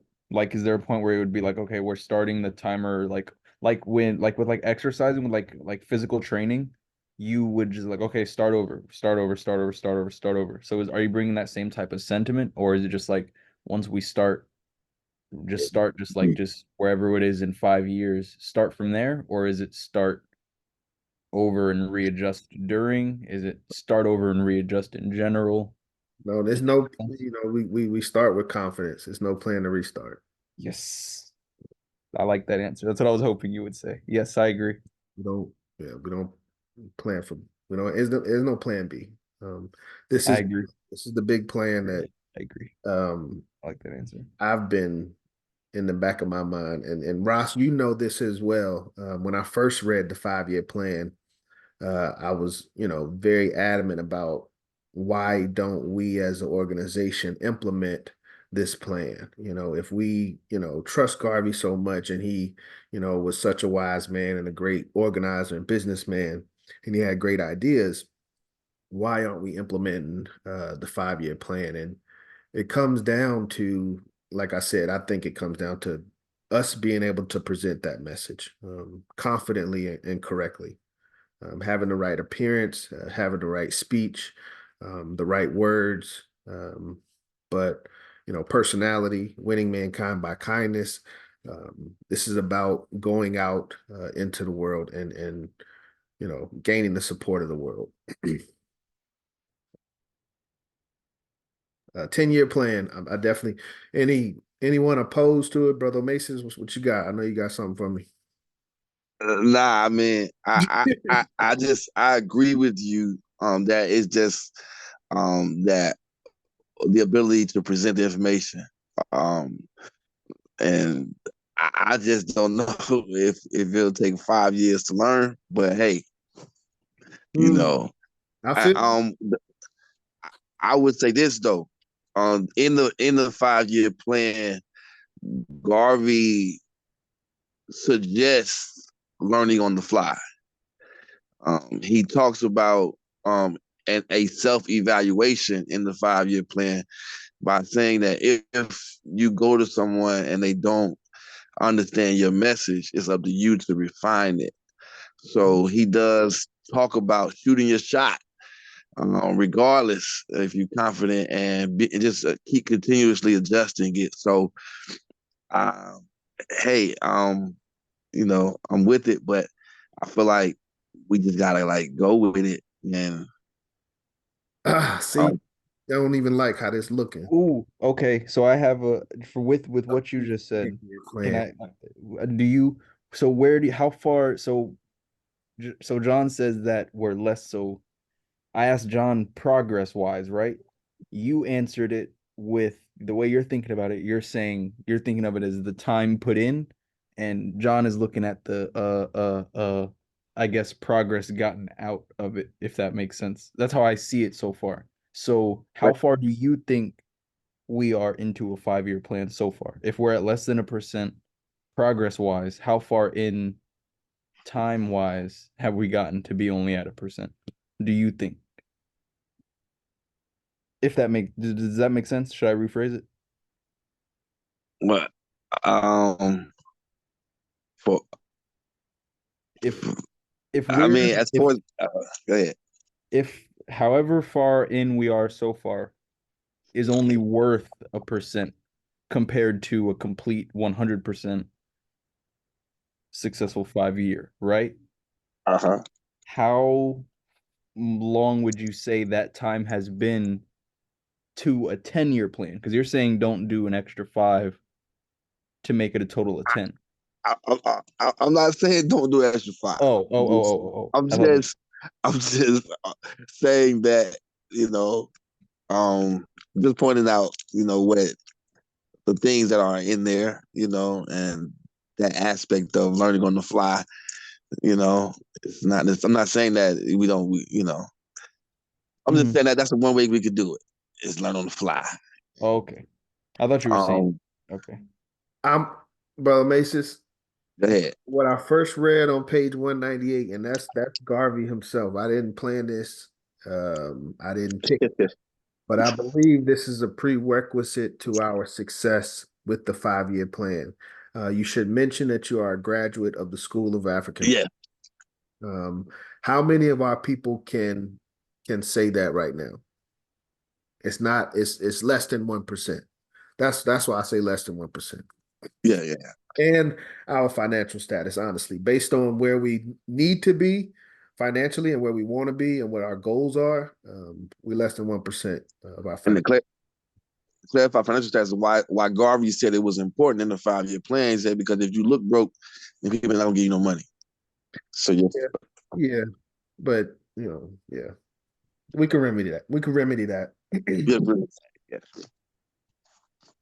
So I don't really like up to 10-year plan. I feel like it's taking some soul out of it. But with up to 5 years of study. So if like we go through the first year of study and everybody say they ready, then we just go with it and learn on the fly.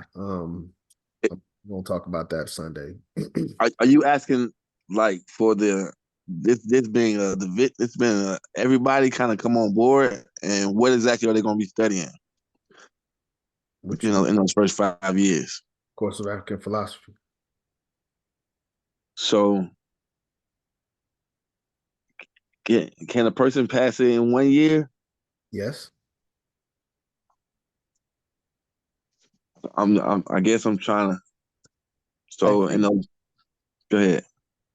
I think that I think this one is more for the I guess the consistent of the group rather like the I don't know what word to use best, but like everybody starting at the same time and being on one page doing it together type thing. Yeah, I think he's saying like within the 5 years, that's like enough time to like rinse, repeat, be it the same thing or different things to be prepared enough by 5 years from now. I'm really two things: a level of mastery as well as exposure. 5 years, 1 year.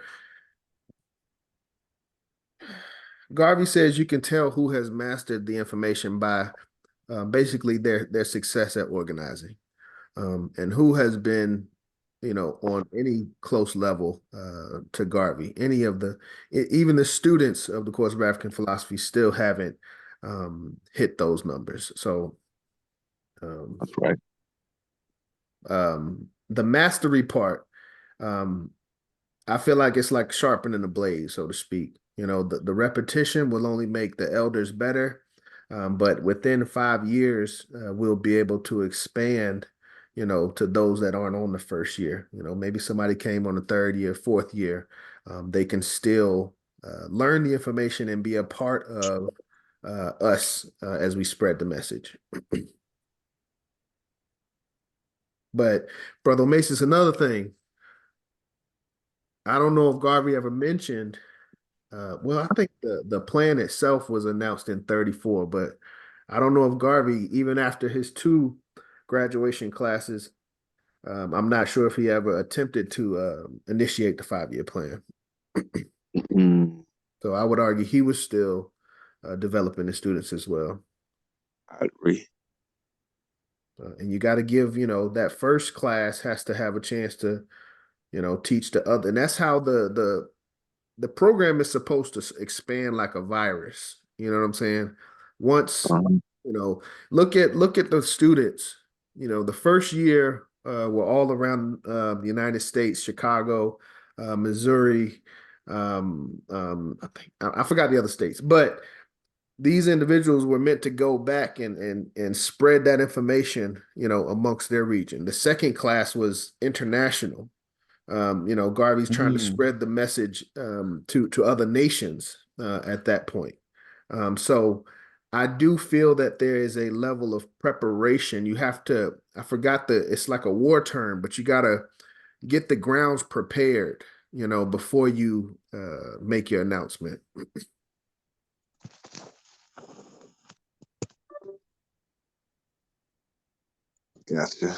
Gotcha. Imagine that 5-year hype. Shoot. Yeah. Martha, So, okay. go ahead. No further questions. I'm looking forward to seeing the proposal on Sunday, and we can kind of dig into it a little more then.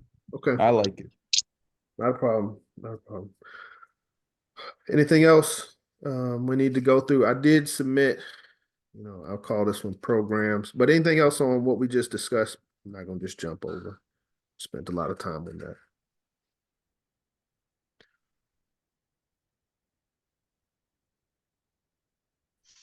Okay.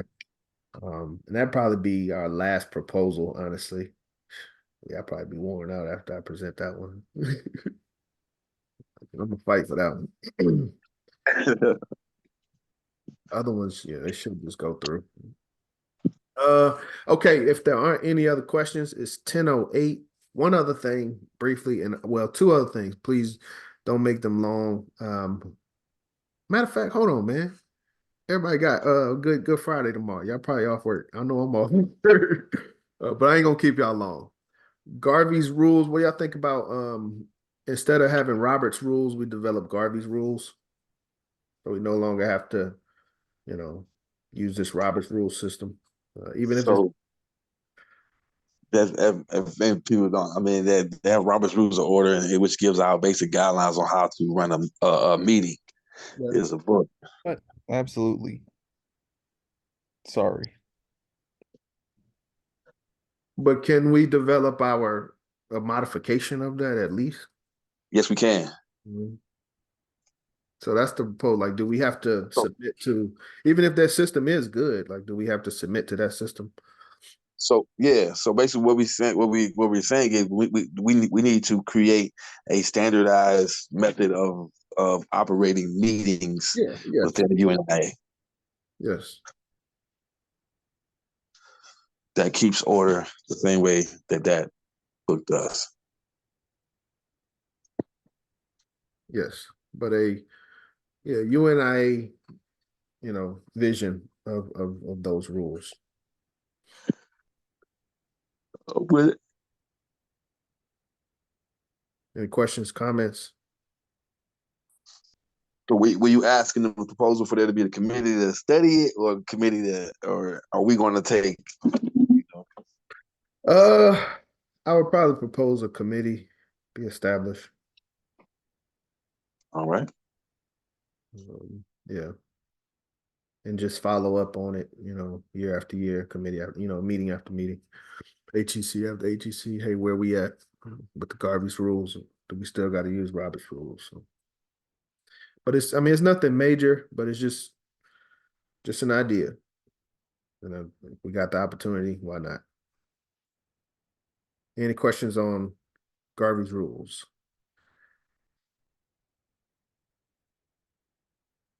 Oh, I do got two more. I'm my bad, y'all. Y'all gotta bear with me. This is one we could talk about quickly, hopefully. Shaka Barak, who is actually a student of a graduate of the course of African philosophy taught by Charles L. James. I propose that the parent body provide him with up to $3,000 to provide a course to the parent body, and if other members or other leadership would like to attend, that would be at Brother Shaka's leisure. And the funds are just to cover his expenses. Yes. How long is the course? I don't know. He would have to, that's up to his decision. I feel like Shaka would do it for free, but I get it. So, should I reduce? This is, hold on, let me make this clear. This is up to. So, he has the option to say no, but if the issue, and you know, I'm gonna pinpoint what the issue is. If the issue is the number, we can reduce or change that number. But the proposal was for him to have up to $3,000. I've talked to Brother Shaka personally about the course, and he definitely did not mention anything about doing it for free. Let's put it that way. Gotcha. Okay. What does the course entail, President John? It's a course on what? This is Marcus Garvey's leadership course to the officers of the UNIA after his passing. Okay, it's a leadership course. Yes, and this brother that we're speaking of was taught the course by the 5th President General and the highest scoring student of Mr. Garvey himself. So that's the significance of him providing the information. Okay. Yeah, it carries weight. It's significant, definitely. There's been some discussion behind the scenes about this course and who can teach the course. So I just say let's give the most certified individual an opportunity. Yeah. Yeah, because the people who he is going to teach will also rub onto them that they were taught by, you know, somebody who also received the course from someone who was taught by Garvey. Go ahead, Brother Macy's. So does the person who teaches the orientation course get paid too? Not as of right now.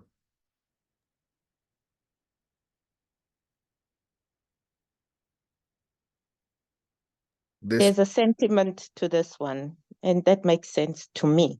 I don't know about others, because I could run courses, you know, for the UNIA or CBBM, and I would do it, you know, with no charge, with no fee.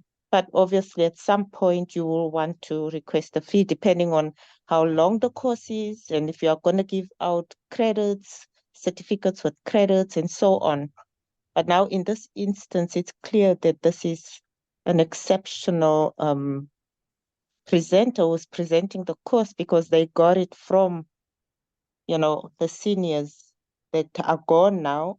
And we're fortunate to have him as one of the students who was taught by those seniors. So in that sense, we're just giving honor and respect to the chain, you know, of imparting the knowledge and skills. And if I am trained by him, it will carry weight in the system of the Garvey, you know, in this Garvey system. it will carry weight because it will carry on over to say this, I got training from this Brother Shaka Barak, who was taught by Brother Charles or so and so, so you are getting the real fruits, from the tree. And we must also be clear, Shaka Barak has not agreed to this proposal. Oh, he even has not yet agreed. He hasn't agreed. No. So this one of those ones that's like, for me, kind of like, should we talk about the ISQ? The only reason is because I say I wouldn't present it. The whole thing of who should be teaching the course is sprung up because a person made it seem like this course was more important than the orientation. And that's when the egos started flaring about which course is more important. Then they're like, okay, who's even teaching that course? So I feel like if we are going to ask for a payment for presenting courses, it would probably go over better to ask for payment for both courses rather than just for one of them.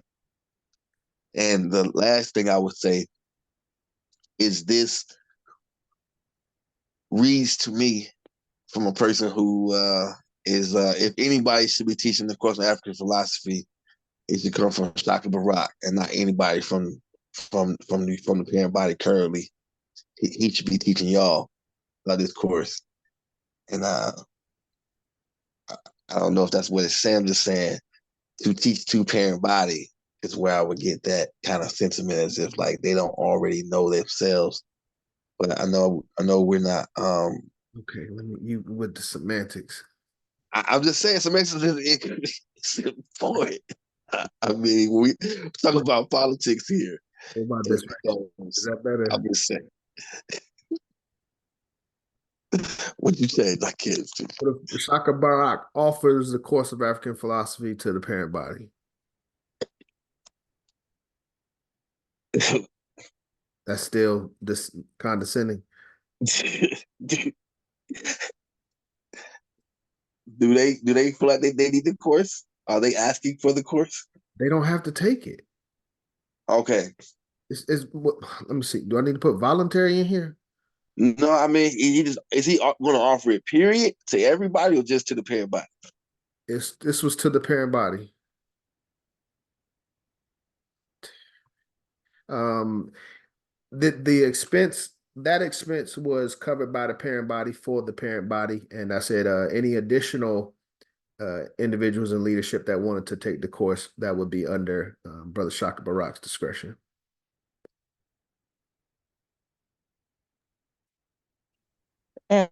If I may add, this course from where we are, like Brother Eric was asking, looking at the 5-year plan and what would the percentage be that you see us into that 5-year plan? And Brother John is saying we are maybe at 1%.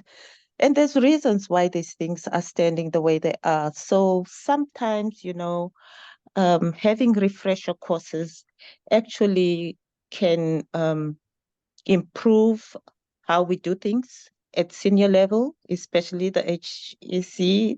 At that level, that's where things are really supposed to be happening in order for the lower levels to flourish. So, and we know there's a couple of hiccups that, like, I learned from the few meetings that I've attended, especially, like now with you, Brother Onassis, proposing about the estate business issue in order to curb certain, certain issues that are kind of not clear. So bringing us back to the African philosophy and learning what Garvey had intended for us to learn as we do this work, it's a good refresher because we're not all at the same page. Though there are senior people at high level, presidents and so on, but we still need the refresher course. We need to be brought back to the drawing board and do introspection and see if we are still in line with the principles of what, UNIA stands for. Although, yes, we have the Constitution, we're doing the training on the Constitution and we're learning a lot. So having this African philosophy course being offered by someone who was trained by the previous scholars of Garvey, it's a big plus, I think. And there's nothing wrong in rewarding this person a certain amount of money, but goes with the days that the course is going to take. So I'm in full support, and I wish I could also attend this course. But Brother Macy, it's one of the big things. Tomorrow's not promised for any one of us. We don't know how long we will have Brother Shaka. And if, God forbid something were to happen, at least we have a record, that we tried our best to make sure that information passed on. So I guess my only question is, I agree with everything in the proposal except for three sentences, 3 words, two-parent body. On why couldn't it just be to everybody? I guess because the amount isn't enough for everybody. Okay. The amount breaks down to $200, maybe $300 per person. Got you. But I guess okay. On the Zoom call, he's teaching the course to how many other people come on. And again, he has to. This is his. He has to agree to this. This is just a suggestion. Okay. So why do you think the parent body needs to take the course? I mean, I heard Dr. Kuma, she gave a good explanation as to why, but I want to know why you think why President John. What made you want to add them in there? To silence the discussion.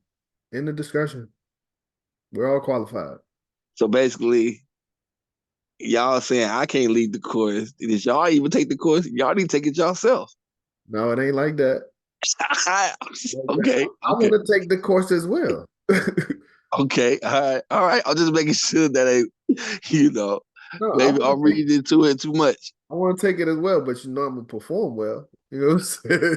It's like you calling them back out. That's what it seems like to me. Like y'all call me, I'll call y'all back out. I'm just right. Let's put it out there and let the master tell it. All right. Okay. So I'm not. All right. If you want to go there. Yes, sir. That's why I say it's gonna take 5 years. 3 years straight, and I know where we are. I know I'm not gonna say I know where we need to be, but I know we're not ready yet. Collectively, we're not ready. Anything else on Brother Shaka Barak offering a voluntary course of African philosophy to the parent body for a cost of up to $3,000 paid by the parent body? I got a few more laughs about it. That's all I got. Need to be there, bro. You picking a fight, brother? Brother, they already did. What you mean, bro? They pick one with you first. Bro. I know they pick one with you first. Like, what you mean? That's crazy. That's how they do you. You fight back. They be like, "Yo, you was the aggressor." Wait a minute. I was defending myself. All right, President John. Okay, all right. We're gonna move past that, but yeah, I definitely want. That's gonna be a good one. But again, Brother Shaka gotta agree. He may just shoot it down and be like, you know what, I don't want to do that, and it's in the discussion. Liberty Hall electronic voting is something I had talked to Ross about to get around the concept. If we do have an issue with everyone electronic voting, then we can have it such that on the day of election, there's a certain location within the city. If individuals can make it to that location, they can vote electronically at that location within their city. That's a proposal. But and another thing, it's a virtual. It would be a virtual high executive council or virtual convention, so to speak, to an extent. But it would allow local divisions to be able to stream it at a secure location, and have, secure individuals attend and participate. Thoughts?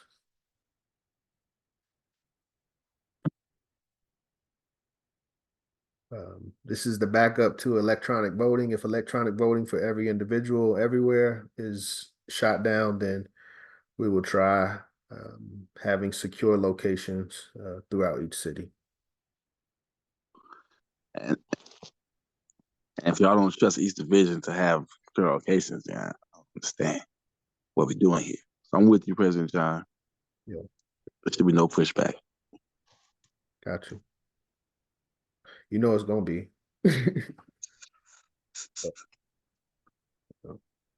Anyone else? President Ross, we good? You've been quiet. You sleep.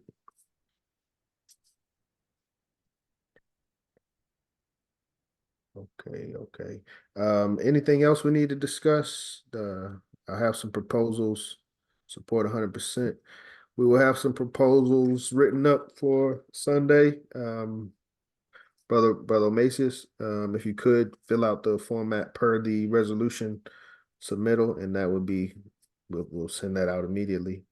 Well, not immediately. We'll send that out with everything, and we'll talk about everything else later. All right. This one is done. We did this. Any other questions, comments, concerns? 10:30, Thursday. Yeah, we got a lot of proposals. The only one that didn't make it was ownership. Beulah Land, I guess, probably won't make it either. We'll talk about it Sunday. But it looked like we got enough. May give Beulah Land to Sister Mukaraba, let her present that if she wants to. What jurisdiction is that Beulah Land in? Ours, Where is it at? Yeah, I'm sorry. South Carolina. I don't even know if I spelled it right. Sure. We have a division there. I mean, in South Carolina. No, Not yet. No. I think it'd be a long shot.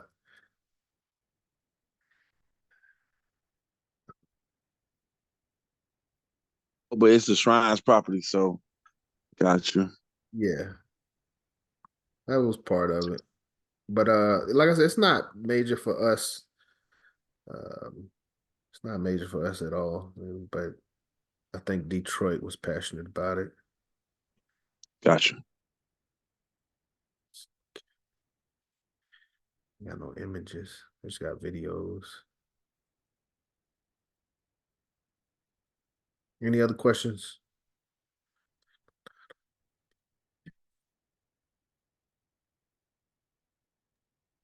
No question from me.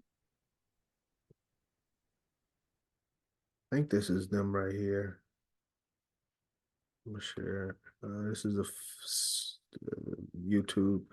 BEULAH, Beulah Land Farm, Shrine of the Black Madonna. This is 5 years ago, but yeah. So we'll save that for Detroit. Send that to Detroit. Okay, well I'm good. It's 10:30 officially, 10:29. Any closing comments, questions? Okay, well, it looks like we will meet again on the 5th Sunday. 5th Sunday is supposed to be our Sunday off. We'll meet on the 31st, probably around 6 o'clock. That'll be an executive meeting with just us. Okay. All right. Brother Mason, you there? Yes, I am. Okay. All right. If anybody else have anything else, we're gonna get close out. I don't know if anybody else have any questions, comments. Yeah, we'll get the resolutions done on the 31st, and we'll put that behind us, and we'll be back focused on, the business proposal, bylaws, make sure we get our bylaws in, constitution study, and so forth. All right. I'm going to move to close. Second that.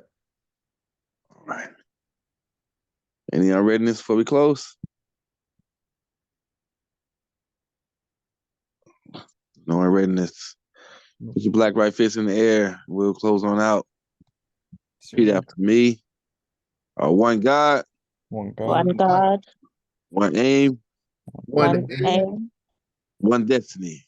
One one destiny. destiny. Africa. Africa.